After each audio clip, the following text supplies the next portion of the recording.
So it was real awkward because they didn't want to even look at us. That kind of ruined it a little for me, just for the moment. These guys didn't even look my way. Paul Teutul Jr. erlangte Bekanntheit als kreative Kraft hinter einigen der innovativsten Custom-Motorräder, die in American Chopper gezeigt wurden. Die Reality-Fernsehserie, die 2002 erstmals ausgestrahlt wurde und 12 Staffeln lang lief, katapultierte ihn ins Rampenlicht und begründete seinen Ruf in der Custom-Motorradbranche. In den 179 Episoden der Serie wurden die Zuschauer nicht nur Zeuge seines außergewöhnlichen handwerklichen Könnens, sondern auch der dramatischen Familiendynamik, die sich zwischen ihm und seinem Vater, Paul Teutul Sr., entwickelte. Und hier wird die unerzählte Geschichte von ihnen sein. Nach einem öffentlichen Streit mit seinem Vater, der fast ein Jahrzehnt dauerte, gründete Paul Jr. 2010 sein eigenes Unternehmen. Nach einem einjährigen Wettbewerbsverbot gründete er Paul Jr. Designs, das nun direkt mit Orange County Choppers konkurriert. Denkst du, dass Paul Jr. die richtige Entscheidung getroffen hat, American Chopper zu verlassen? 1, wenn ja, 0, wenn nein. Wir wollen sehen, was die Fans denken. Lassen Sie uns jetzt in die unsagbare Wahrheit über Paul Teutul Jr. und dem unglaublichen Vermächtnis, das er bis heute aufgebaut hat. Die Kette durchbrechen. Hinter den dröhnenden Motoren und dem Klirren der Schraubenschlüssel im OCC herrschte immer ein stiller Krieg. Ein Krieg nicht zwischen Konkurrenten, sondern zwischen Vater und Sohn, zwischen Erbe und Identität. Schon in jungen Jahren lebte Paul Jr. im Schatten seines Vaters, angezogen von derselben Welt aus Chrom und Stahl, aber mit dem Wunsch, sie anders zu sehen. Wo Paul Sr. rohe Kraft sah Jr. die Kurven, wo der Vater Effizienz und Wiederholungen schätzte, sehnte sich der Sohn nach Details und Ausdruck. Sie bauten dieselben Maschinen, träumten aber unterschiedliche Träume. Ihr baut unpraktische, gottverdammte Autos. Euch brüllte Paul Sr. Einmal gebrüllt. Wenigstens machst du nicht 10 Jahre lang denselben Entwurf, erwiderte Junior. Du bist zu langsam, zu künstlerisch und zu gefühlsbetont, bellte Senior, würde bellen. Doch hinter dem Bellen verbarg sich Angst. Angst davor, dass sein Sohn besser war, dass sein Erbe eines Tages von jemandem in den Schatten gestellt werden könnte, der denselben Nachnamen trägt, aber eine ganz andere Seele hat. Als American Chopper berühmt wurde, wurde ihre Dysfunktion zur Unterhaltung. Die Zuschauer verfolgten ihre explosiven Streitereien, manchmal lachend, manchmal erschaudernd, ohne zu ahnen, dass sie Zeuge einer Familie wurden, die im nationalen Fernsehen auseinanderfiel. Hinter den Kulissen war Paul Jr. nicht mehr weiter. Der Leistungsdruck, die fehlende Bestätigung durch den einzigen Mann, dessen Anerkennung am wichtigsten war, und die ständige Forderung, unter Feuer etwas zu schaffen, das alles war erdrückend. Und dann kam der Knackpunkt. In einer berühmt gewordenen Episode feuerte Paul Sr. seinen Sohn, nicht vor der Kamera, sondern vor einem Millionenpublikum. Es war nicht nur eine geschäftliche Entscheidung. Es war der im Fernsehen übertragene Höhepunkt einer Beziehung, die unter ihrem eigenen Gewicht zusammenbrach. Und Junior ging fassungslos und verraten davon. Aber nicht für immer. Der Fallout mit Paul Teutul Sr. Nach Jahren des zunehmenden Stresses kündigte Paul Teutul Sr. das Arbeitsverhältnis seines Sohnes bei Orange County Choppers Ende 2008, was den Beginn der explosiven Spaltung der Familie Teutul markierte. Nach Aussage von Paul Jr. war die Meinungsverschiedenheit schmerzhaft real und wurde nicht erfunden, um Zuschauer zu gewinnen. Das war nicht nur ein Fernsehdrama. Der Arbeitsplatz von Paul Sr. Sohnes bei OCC wurde im September 2008 nach einer besonders heftigen Meinungsverschiedenheit zwischen den beiden Parteien gekündigt. Die Kündigung führte zu unmittelbaren Komplikationen für den Discovery Channel, der im Januar 2009 eine Inverzugsetzung aussprach, da die Vater-Sohn-Interaktion die Hauptattraktion der Sendung war. Um diesen Vertragsbruch zu korrigieren, besuchte Paul Jr. das Unternehmen für eine kurze Zeit als unabhängiger Auftragnehmer besucht. Im April 2009 verließ er das Unternehmen jedoch endgültig, um sein eigenes Unternehmen zu gründen. Er hat nicht mehr mitgemacht. Er ist nicht mehr aufgetaucht. So Paul Sr. über die Gründe für die Beendigung der Beschäftigung seines Sohnes. Daraufhin hat Paul Jr. das Unternehmen Paul Jr. Designs in Montgomery, New York, das etwa 20 Minuten von den Büros des OCC entfernt ist. Nachdem Paul Jr. aus seinem Amt entlassen wurde, entwickelte sich ein komplizierter Rechtsstreit um seine 20-prozentige Beteiligung an OCC. 2009 war das Jahr, in dem Paul Sr. sich bemühte, eine vertragliche Option auszuüben, die es ihm ermöglichen würde, die Anteile seines Sohnes zu erwerben. Nachdem keine Einigung über die Bewertung erzielt werden konnte, reichte der Senior eine Klage gegen den Junior ein und behauptete, der Anteil seines Sohnes sei nichts wert. Eine kluge Antwort kam von Paul Jr., der erklärte, wenn das Unternehmen nichts wert ist, dann kaufe ich deine 80% umsonst. Der Rechtsstreit spitzte sich zu, als im April 2010 ein untergeordnetes Gericht ursprünglich zugunsten von Paul Senior entschied. Doch Paul Jr. legte jedoch Berufung ein und am 14. Dezember 2010 entschied die Appellate Division, dass die Kaufoption weder gültig noch durchsetzbar sei. Dies war ein großer Sieg für Paul Jr., der die Entscheidung zunächst angefochten hatte. 10 Jahre lang herrschte Schweigen zwischen Vater und Sohn wegen der Folgen des Unfalls. Ich glaube nicht, dass die Leute das wissen. Aber mein Vater und ich haben 10 Jahre lang nicht miteinander gesprochen, erklärte Paul Jr. Die Ankündigung. Als Junior 2010 Rachel heiratete, wurde Senior gebeten, an der Hochzeit teilzunehmen. Aber er erschien nicht. Das zeigt, dass die Entfremdung so vollständig war. Die Meinungsverschiedenheiten innerhalb der Familie Toitul beschränkten sich nicht nur auf geschäftliche Belange, sondern betrafen den gesamten Toitul-Clan, einschließlich Pauls Bruder Mikey, der das Programm verließ, um den anhaltenden Turbulenzen zu entgehen. Infolgedessen geriet das einst florierende OCC schließlich in finanzielle Schwierigkeiten, die dazu führten, dass Paul Sr. das Unternehmen im Jahr 2020 nach Florida verlegte, nachdem er den New Yorker Hauptsitz verkauft hatte, um eine Zwangsversteigerung zu verhindern. Im Jahr 2018 wurden sie von Discovery auf die Möglichkeit eines Relaunches angesprochen. Wir sind auf Zehenspitzen in die Sache hineingeschlittert. Und je mehr wir uns kennengelernt haben, desto mehr Vertrauen haben wir aufgebaut, erklärte Paul Jr., auch wenn er weiterhin der Meinung ist, dass die Zusammenarbeit der Untergang unserer Beziehung war. Und ich bin nicht bereit, das wieder aufzugeben. Der Aufstieg von Paul Jr. Entwürfe. Ohne den Namen OCC, ohne die Kameras zunächst, begann Paul Jr. Begann mit dem Wiederaufbau, leise und schmerzhaft. Mit Paul Jr. Designs baute er nicht nur Motorräder, er baute sich selbst wieder auf. Jedes Motorrad war ein Kapitel seiner Wiedergutmachung. Jede Kurve und Schweißnaht war ein Flüstern. Ich bin mehr als ein Handlanger. Ich bin mehr als der Sohn meines Vaters. Er entwarf Motorräder, die sich nicht nur bewegten, sie sprachen. Eines für die Helden des 11. Septembers, ein anderes, um das Bewusstsein für Autismus zu schärfen. Und wieder ein anderes als Tribut an seine Frau. Während OCC weiterhin die gleichen aggressiven, militärisch anmutenden Motorräder herstellte, entwarf Junior Motorräder, die etwas bedeuteten. Und die Welt hat davon Notiz genommen. Ohne das Volumen der OCC-Fabrik oder die Einschüchterung durch Senior Namen begann die Marke von Junior zu wachsen, langsam, aber authentisch. Und mit jedem Jahr, das verging, kam er etwas näher, von dem er nie erwartet hatte, es wiederzufinden. Frieden. Paul Jr. Entwürfe und neue Unternehmungen. Das Jahr 2009 markiert den Beginn eines neuen Kapitels für Paul Toitul Jr., der sich zuvor als kreative Kraft in der Motorradbranche etabliert hatte. Er tat dies, indem er sein eigenes Designstudio gründete, das er Paul Jr. Designs nannte.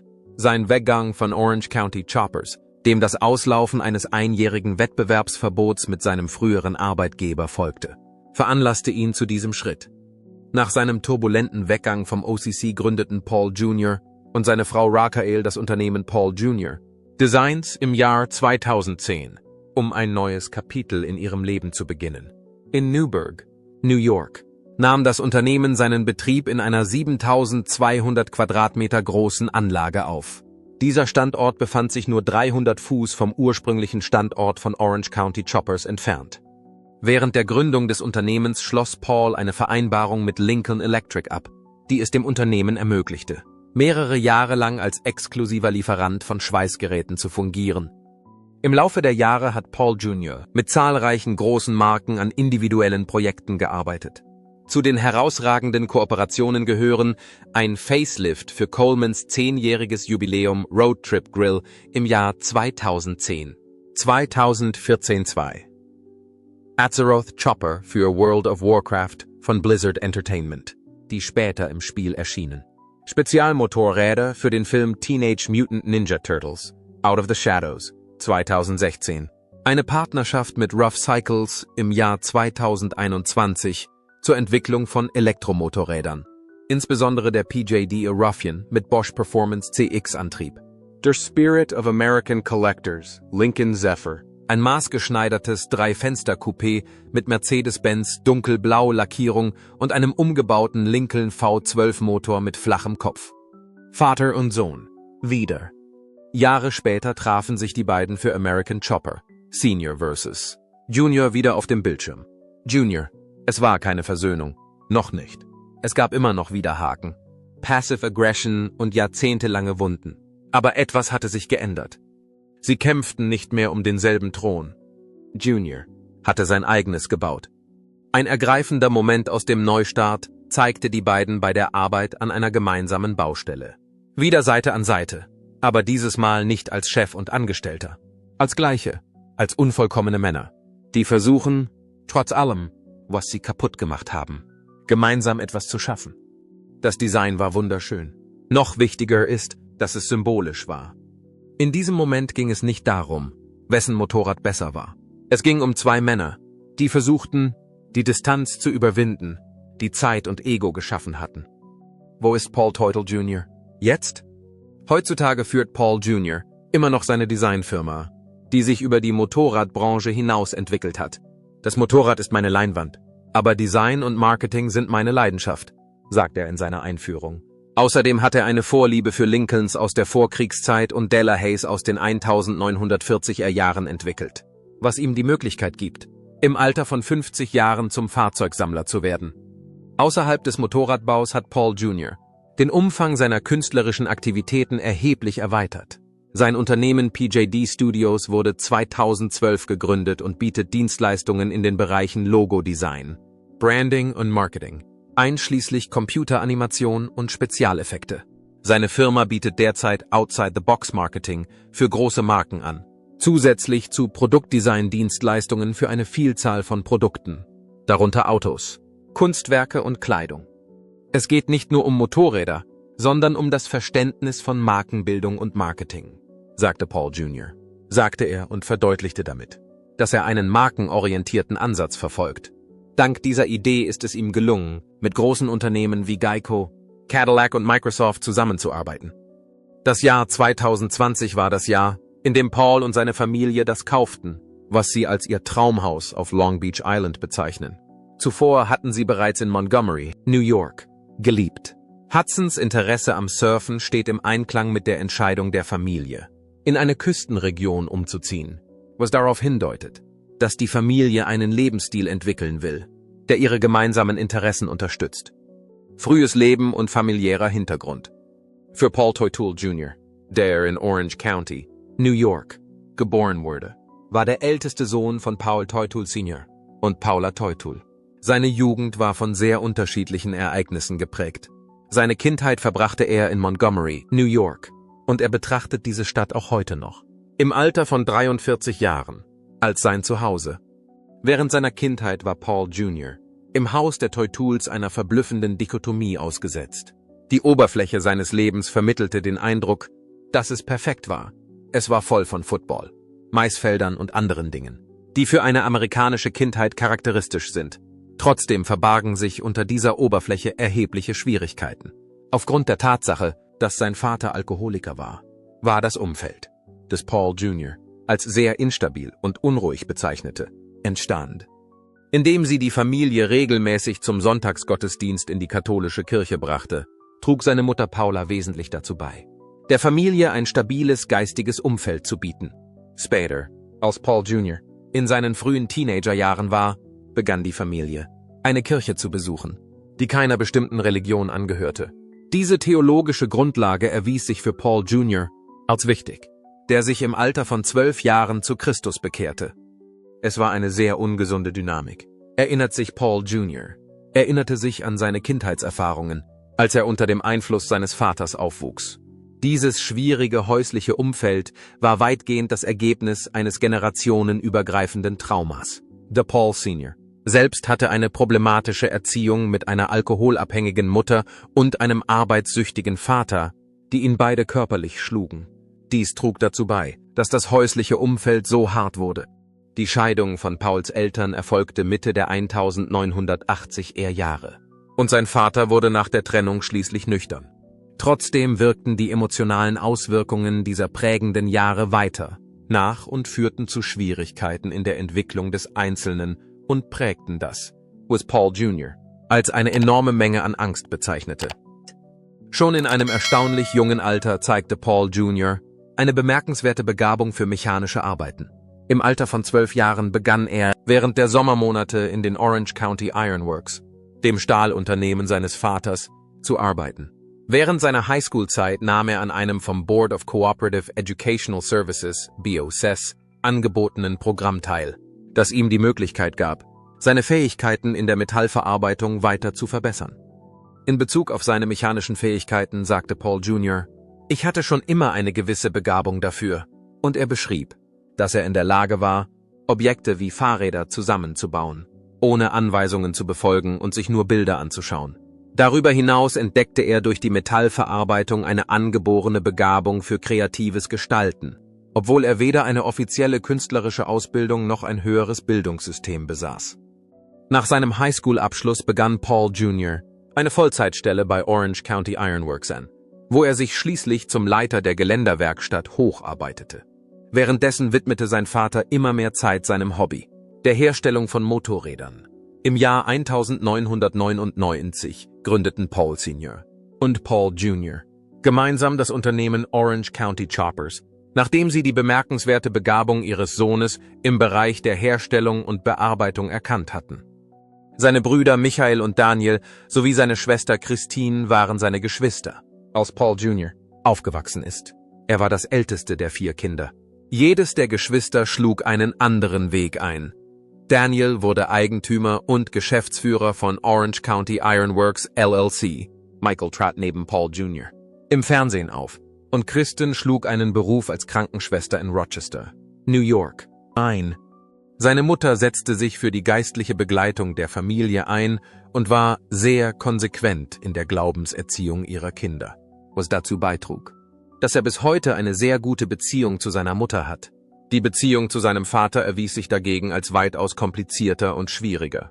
In seinen gesamten Memoiren räumt Paul Jr. die schwierige Beziehung zu seinem Vater und drückt gleichzeitig seine Zuneigung zu ihm aus. Es war schwierig, in diesem Buch meine schlechten Erfahrungen mit meinem Vater zu schildern. Denn er ist mein Vater und ich liebe ihn. Und ich habe mir schon lange gewünscht, eine normale Beziehung zu ihm zu haben, so Paul Jr. sagte in seiner Einleitung. Da er fast 2/3 seiner Kindheit unter der Autorität seines Vaters arbeiten musste, entwickelte er schließlich eine Beziehung zu seinem Vater, die er als bedrückend bezeichnete. Aufstieg zum Ruhm bei American Chopper.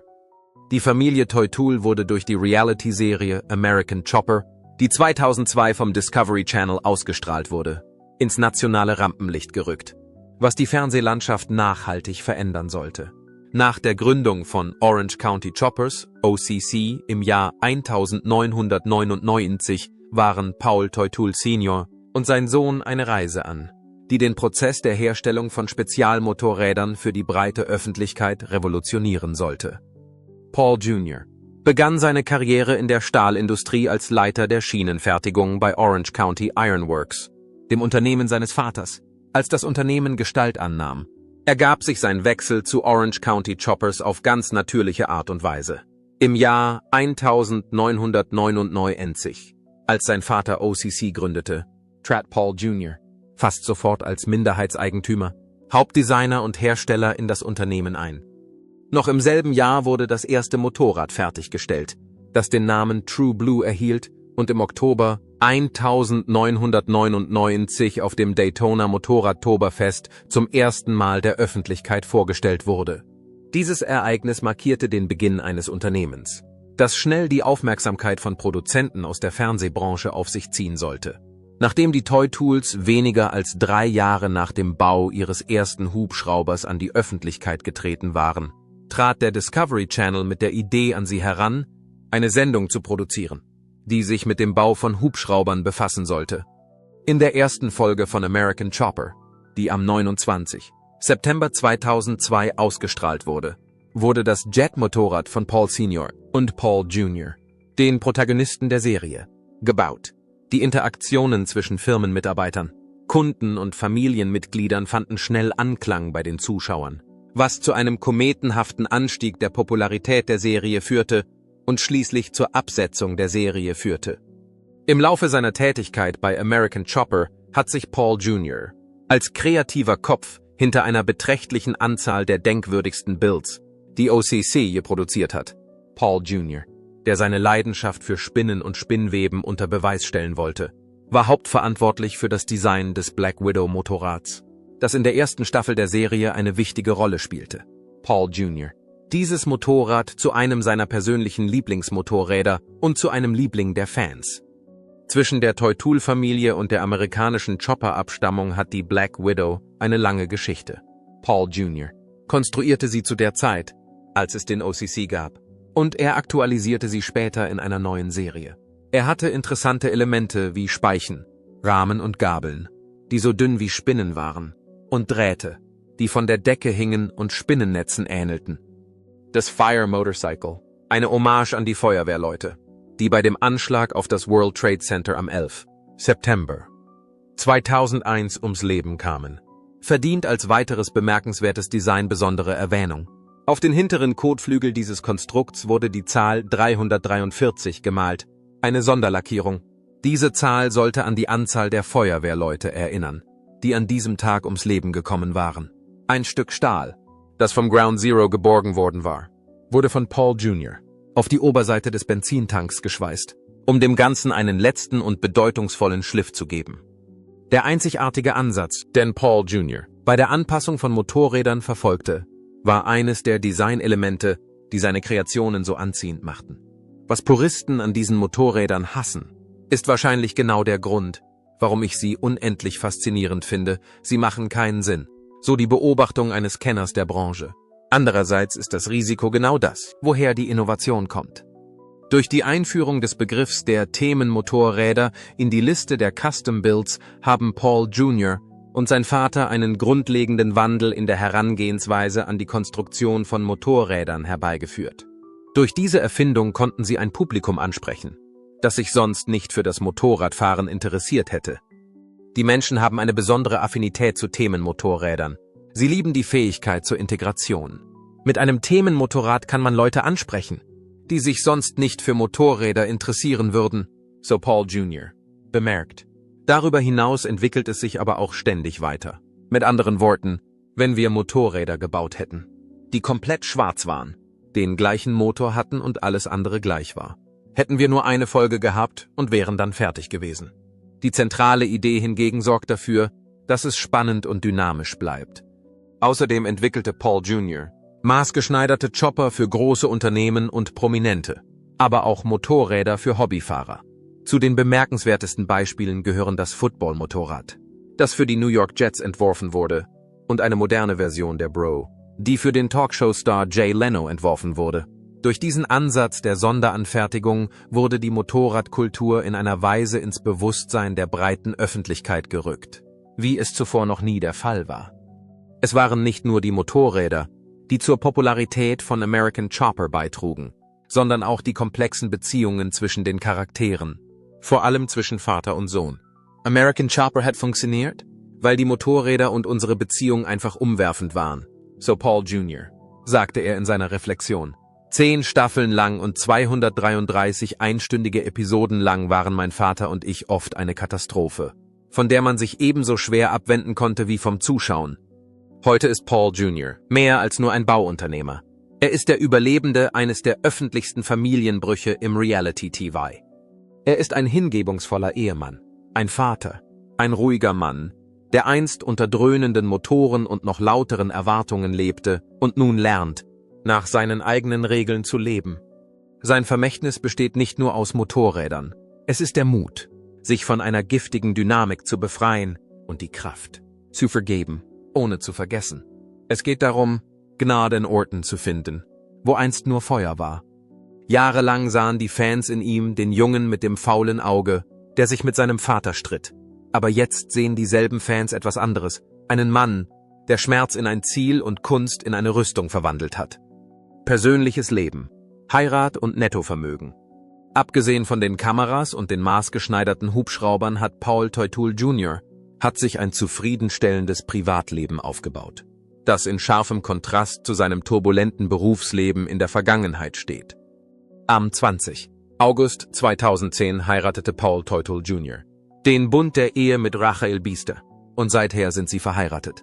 135 Gäste waren bei der Hochzeit anwesend, die auf dem Bonnet Island Estate in New Jersey stattfand. Die gesamte Veranstaltung war mit kostspieligen Details ausgestattet, wie Blumenarrangements im Wert von $28.000 und einer 6-stöckigen rosa Samttorte mit Zitronenbuttercreme und handgefertigten Zuckerblumen. Zu den Feierlichkeiten gehörte auch das Freilassen von Schmetterlingen nach der Zeremonie, während das Lied Here Comes the Sun auf den Saiten gespielt wurde. Im Jahr 2024 sind Paul und Rachael immer noch miteinander verheiratet. Paul feierte erst vor kurzem ihren 14. Hochzeitstag und bedankte sich auf Instagram für die langjährige Partnerschaft. Ihre Ehe hat trotz der Herausforderungen des Reality-Fernsehens und der Unstimmigkeiten innerhalb ihrer Familie, die in anderen Partnerschaften zu Spannungen geführt haben, Bestand. Hudson 7. Teutul ist das erste gemeinsame Kind von Paul und Rachel, das im Februar 2015 geboren wurde. Nach fast 2 Jahren, in denen sie versucht hatten, schwanger zu werden, wurde dieses bedeutende Ergebnis endlich erreicht. Pauls Sichtweise hat sich durch seine Entscheidung, Eltern zu werden, deutlich verändert. Insbesondere im Hinblick auf seine eigene Kindheit und die Beziehung zu seinem Vater. Diesen Wandel in Pauls Leben beschrieb er folgendermaßen: Ich war bis in meine 30er hinein Single und genoss den Egoismus, den das mit sich bringt, bis ich heiratete und dann unser erstes Kind zur Welt brachte, sagte er. Pauls familiäre Situation gab ihm im Wesentlichen die Möglichkeit, das zu durchbrechen, was er als Generationsfluch bezeichnet, der in seiner Familie weitergegeben worden war. Es ist unbestreitbar, dass Paul großen Wert darauf legt, Hudson anders zu erziehen, als er es selbst getan hat. Anstatt sein Kind zu typischen Sportarten zu ermuntern, ermutigt er ihn, seinen besonderen Hobbys nachzugehen, wie zum Beispiel dem Surfen. Gleichzeitig arbeiten Paul und Rachael gemeinsam an einer brandneuen Reality-Sendung. Es gibt viele verschiedene Berichte über Pauls aktuelle finanzielle Situation. Glaubwürdigen Quellen zufolge wird sein Nettovermögen auf etwa $2 Millionen geschätzt. Im Allgemeinen ändert sich diese Zahl je nach den laufenden Initiativen und geschäftlichen Unternehmungen. In einigen Berichten wird sein Vermögen auf weitaus mehr geschätzt, vielleicht auf etwa $10 Millionen. Schlussfolgerung: Paul Teutul Jr. hat zweifellos eine fantastische Reise hinter sich. Von seinen Anfängen bei Orange County Iron Works bis hin zu einem bekannten Designer mit einer eigenen florierenden Firma. Seine Reise war nichts weniger als ein Wunder. Im Laufe seiner Karriere hat er sich vom einfachen Sohn seines Vaters zu einer innovativen Kraft in der Welt der Spezialmotorräder entwickelt. Die Art und Weise, wie Custom-Motorräder konzipiert und gebaut werden, hat sich durch seine kreative Vision grundlegend verändert, was besonders bei klassischen Modellen wie der Black Widow deutlich wird.